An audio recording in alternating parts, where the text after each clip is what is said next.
नमस्कार आप सभी को। मैं आर्य एस्ट्रो पाठशाला में एक बार फिर आप सभी का स्वागत करता हूं। मुझे पता है कि आप लोगों को जल्दी भाई न्यू ईयर आ रहा है, जल्दी जल्दी प्रेडिक्शन खत्म करें, लेकिन एक ना क्यूरियोसिटी होना जरूरी है। अगर क्यूरियोसिटी नहीं होगी तो आप हमारे चैनल पर आएंगे नहीं, और चैनल पर आएंगे नहीं तो हमारे व्यूज कैसे आएंगे और सब्सक्राइबर्स कैसे आएंगे। तो वो क्यूरियोसिटी बढ़ाने के लिए हम एक दिन में एक ही वीडियो डाल सकते हैं, एक दिन में सारी वीडियो में डिस्पैच नहीं कराने वाला। अब आपको सोच रहे होंगे मैं आपसे ऐसे क्यों बात कर रहा हूँ। मैं आपसे ऐसे इसलिए बात कर रहा हूँ क्योंकि आज हम जिस ग्रह के बारे में बात करने वाले हैं वो क्यूरियोसिटी बढ़ाता है। जो नंबर के बारे में हम बात करने वाले हैं वो उस ग्रह से एसोसिएटेड है जो रहस्यमयी है। केतु। हम्म। केतु मीन्स रहस्य। कुछ लोग वैराग्य के साथ भी एसोसिएट करते हैं। सबके अपने अपने इंटरप्रिटेशंस हैं।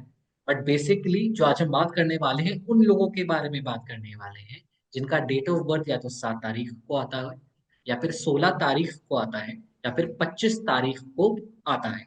इस महीने में तो क्रिसमस भी है। तो ये तीन डेट्स पर पैदा होने वाले लोगों का जो नंबर आता है वो 7 होता है, और 7 केतु को रिप्रेजेंट करता है जो कि रहस्य का ग्रह है। तो न्यूमरोलॉजी क्या कहती है इस नंबर के लोगों के लिए आने वाले साल में, और इस बात पर चर्चा करने के लिए हमारे साथ मौजूद है हमारी numero expert miss Richa Bakshi ji. प्रणाम मैम, स्वागत है आपका हमारे यूट्यूब चैनल पर। प्रणाम। जैसे अभी आपने बात की कि हम 7 नंबर के बारे में आज बात करना चाहते हैं। 7 का जो लॉर्ड है वो केतु है। केतु रिप्रेजेंट करता है स्पिरिचुअलिटी को। सबसे पहली बात, कहीं ना कहीं ऐसे लोग थोड़ा सा स्पिरिचुअलिटी से कनेक्ट होते हैं, इनको इंट्यूशन पावर्स अच्छी होती हैं। ये कहीं ना कहीं बहुत ज्यादा लोगों के बीच में रहना पसंद नहीं करते, ये चाहते हैं थोड़ा सा इंट्रोवर्ट रहते हैं, हर बात को हर एक के साथ शेयर नहीं करेंगे। और हर चीज के अंदर ये थोड़ा सा मतलब इनको थोड़ी स्पेस देनी भी बहुत इंपॉर्टेंट होती है। ये स्पेस चाहते भी हैं, इनको पसंद भी आती है स्पेस। मतलब इनको गैदरिंग भी पसंद है, ये अच्छे से लोगों के साथ जेल भी करते हैं। ऐसी बात नहीं है कि लोगों के साथ अच्छे से बात नहीं करते, सब अच्छे से बात करते हैं। लेकिन ये है कि कभी कभी इनको थोड़ी सी स्पेस देना बहुत इंपॉर्टेंट होता है। अगर आपके घर में कोई 7 नंबर वाला है तो आप उसके साथ बहुत अच्छे से रहिए, लेकिन कुछ टाइम के लिए उसको थोड़ा सा स्पेस जरूर दीजिए।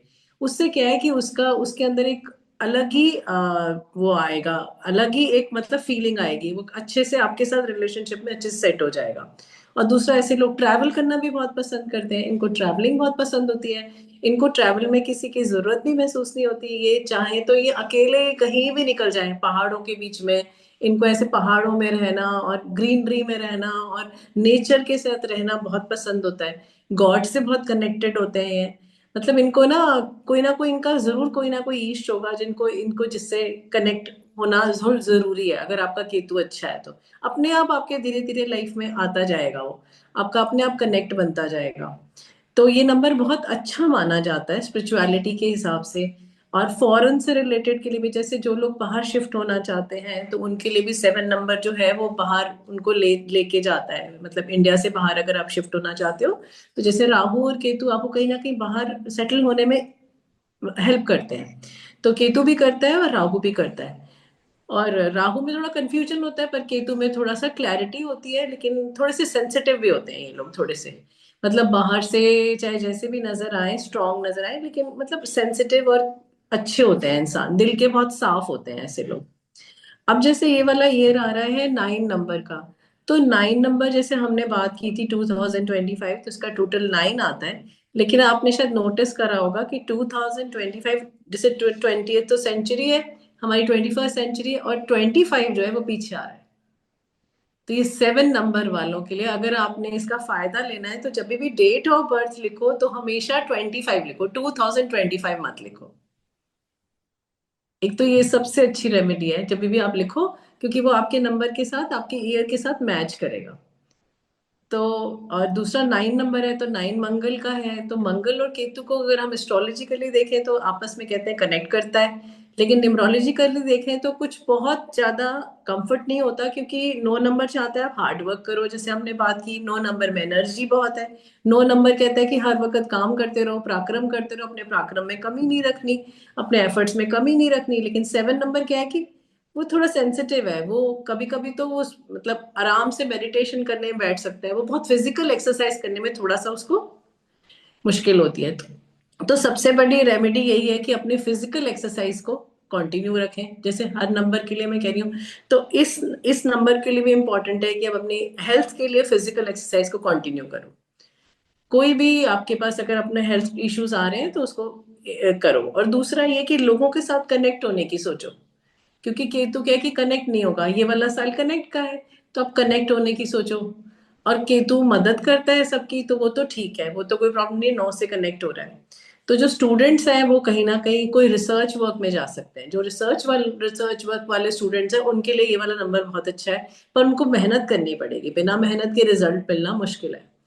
तो रिसर्च वर्क के लिए कोई अलग से कुछ पढ़ना चाहते हैं, कुछ स्पिरिचुअलिटी में पढ़ना चाहते हैं, कोई ऑकल्ट साइंस में पढ़ना चाहता है, तो ये वाला साल बहुत अच्छा है, 7 नंबर वाला। और दूसरा ये है कि जो बिजनेसमैन वगैरह है, तो एक्सपोर्ट इंपोर्ट के लिए बहुत अच्छा ये वाला टाइम है। आप इंपोर्ट या एक्सपोर्ट के लिए आपका कुछ मन में चल रहा है, बहुत टाइम से आपने कुछ काम को सोचा हुआ है कि कंप्लीट नहीं हो रहा, तो आप इस ईयर में, लेकिन थोड़ा सा एफर्ट करना पड़ेगा, तो आप एफर्ट करेंगे 7 नंबर वाले, तो आप इस काम को, जो भी आपकी पिछली डिजायर्स थी वो उसको कंप्लीट करने में मदद करेगा। फिर जो जॉब वाले लोग हैं, वो अगर किसी जैसे कॉर्पोरेट से कनेक्ट हो जाए, अगर उनको कॉर्पोरेट जॉब चाहिए तो मिल सकती है, ट्राई कर सकते हैं इस बार।